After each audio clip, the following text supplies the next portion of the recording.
ನಮಸ್ತೆ ಸ್ನೇಹಿತರೆ, ನಾನು ನಿಮ್ಮ ರವೀಂದ್ರ, ಬಿಸ್ನೆಸ್ ಕೋಚ್. ಸ್ನೇಹಿತರೆ, ಈ ಪ್ರಪಂಚದಲ್ಲಿ ಪ್ರತಿಯೊಬ್ಬರಿಗೂ ಸಂದರ್ಭಕ್ಕೆ ಅನುಸಾರವಾಗಿ ಅನೇಕ ಗುರುಗಳು ಸಿಗ್ತಾರೆ ಅಥವಾ ಹುಟ್ಟಿಕೊಳ್ತಾರೆ. ಸ್ನೇಹಿತರೆ, ಗುರು ಎಂಬ ಶಬ್ದದಲ್ಲಿ ಪರಮಾರ್ಥ ಅಡಗಿದೆ. ಆತ ಅಜ್ಞಾನ ಎಂಬ ಅಂಧಕಾರವನ್ನು ನೀಗಿಸಿ ಜ್ಞಾನದ ಬೆಳಕನ್ನು ಕೊಡುವನಾಗಿದ್ದಾನೆ.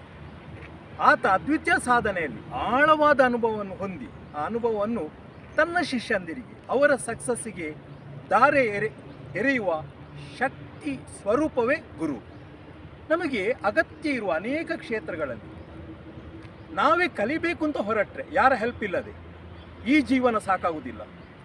ಅದು ಬಿಸ್ನೆಸ್ ಇರ್ಬೋದು, ಶಿಕ್ಷಣ ಇರ್ಬೋದು, ಅಥವಾ ಕ್ರೀಡೆ ಇರ್ಬೋದು. ಅದರಲ್ಲಿ ಚಾಂಪಿಯನ್ ಆಗಬೇಕಾದ್ರೆ ಒಬ್ಬ ಕೋಚಿನ ಅವಶ್ಯಕತೆ ಇದೆ. ಅಂದರೆ ಬದುಕಿನ ಎಲ್ಲ ಕ್ಷೇತ್ರಗಳು ಅದು ಆಟದಂತೆ ಸಾಗಬೇಕಾದ್ರೆ ಅದಕ್ಕೆ ಜೀವನ ತರಬೇತಿದಾರ ಬೇಕು. ಆತನೇ ಗುರುವಾಗಿದ್ದಾನೆ.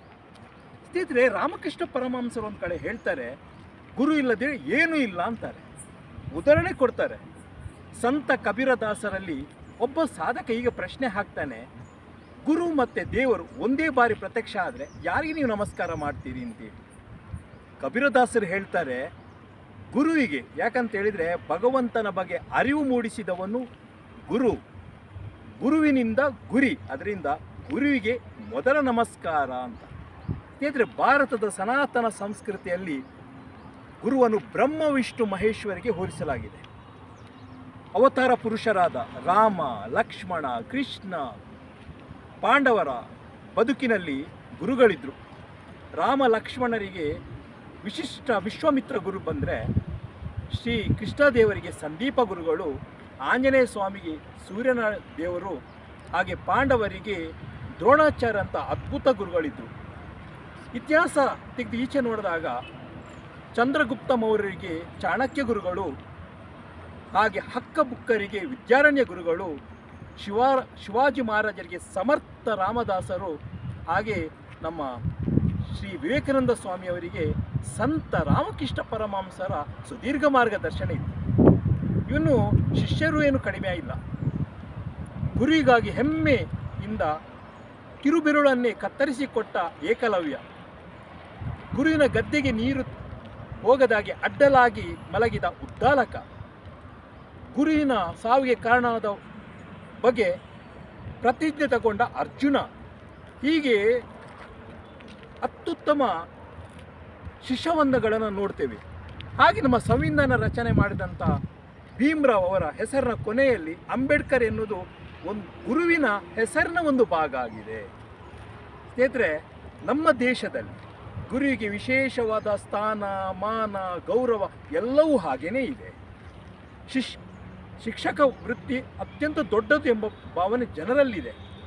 ಯಾಕಂದರೆ ಸಮಾಜವನ್ನು ರೂಪಿಸುವವನು, ತನ್ನ ಶಿಷ್ಯಂದರಿಗೆ ಸುಂದರವಾದ ಭವಿಷ್ಯವನ್ನು ರೂಪಿಸುವವನು. ಆದ್ದರಿಂದ ಆತ ಪೇಟೆಯಲ್ಲಿ, ಬೀದಿಯಲ್ಲಿ, ಅಂಗಡಿಯಲ್ಲಿ, ಎಲ್ಲಿ ಸಿಕ್ಕಿದ್ರು ಅವನಿಗೆ ಸಿಗುವಂಥ ಗೌರವ ಬೇರೆ ಯಾರಿಗೂ ಸಿಗೋದಿಲ್ಲ. ಅದು ರಿಟೈರ್ಮೆಂಟ್ ಆದರೂ ರಿಟೈರ್ಮೆಂಟ್ ಆಗದಿದ್ದು.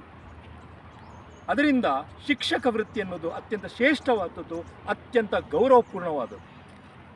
ಸ್ನೇಹಿತರೆ, ಗುರು ದೇವರೆಂಬ ಭಾವ ನಿಧಾನವಾಗಿ ಕಡಿಮೆಯಾಗುವುದನ್ನು ನಾವು ಗಮನಿಸ್ತಾ ಇದ್ದೇವೆ.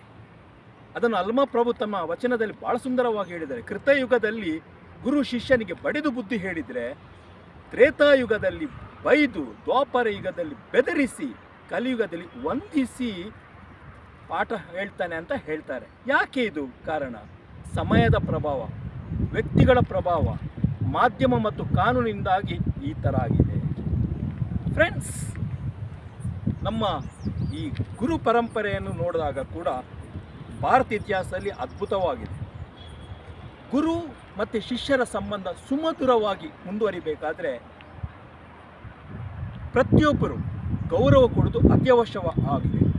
ಉದಾಹರಣೆಗೆ, ಶಿಷ್ಯ ಯಾವುದೇ ಕುಟುಂಬದಿಂದ ಬಂದಿರಲಿ, ಯಾವುದೇ ಪರಿಸರದಿಂದ ಬರಲಿ, ಶಿಕ್ಷಕ ಸಮಾನವಾಗಿ ಅವನ ನೋಡಬೇಕು. ಹಾಗೆ ಶಿಕ್ಷಕ ಅಥವಾ ಶಿಷ್ಯ ಈ ಥರ ಯೋಚನೆ ಮಾಡಬೇಕು, ಗುರು ಅಂದರೆ ನನ್ನ ಭವಿಷ್ಯದ ರೂವಾರಿ, ಆತ್ಮೀಯ, ಶತ್ರು ಅಲ್ಲ, ನನ್ನ ಕುಟುಂಬದ ಸದಸ್ಯ ಇದ್ದಂತೆ ಅವನನ್ನು ಗೌರವದಿಂದ ನೋಡಿಕೊಳ್ಳುವುದು ನನ್ನ ಕರ್ತವ್ಯ ಎಂದು ಶಿಷ್ಯನ ಭಾವನೆಯಲ್ಲಿ ಬರಬೇಕು. ಆಗಿದ್ದಾಗ ಗುರು ಮತ್ತು ಶಿಷ್ಯರ ಸಂಬಂಧ ಸುಮಧುರವಾಗಿ ನಡೀತಾ ಇರ್ತದೆ. ಗುರು ಏನು ಮಹಾ, ಎಲ್ಲ ನಾನೇ ಮಾಡಬಲ್ಲೆ ಅಂತ ಹೇಳಿದವರು ಮುಂದುವರಿದ ಕೆಲವು ಜನರನ್ನು ನೋಡಿದ್ದೇನೆ, ಅವರು ಎಡವಿದ್ದನ್ನು ನಾನು ನೋಡಿದ್ದೇನೆ. ಸ್ನೇಹಿತರೆ, ಜಗತ್ತೆಲ್ಲ ಗೂಗಲ್ ಆವರಿಸಿದೆ. ಇವತ್ತು ಬಹುತೇಕ ಜ್ಞಾನ ಗೂಗಲಲ್ಲಿದೆ.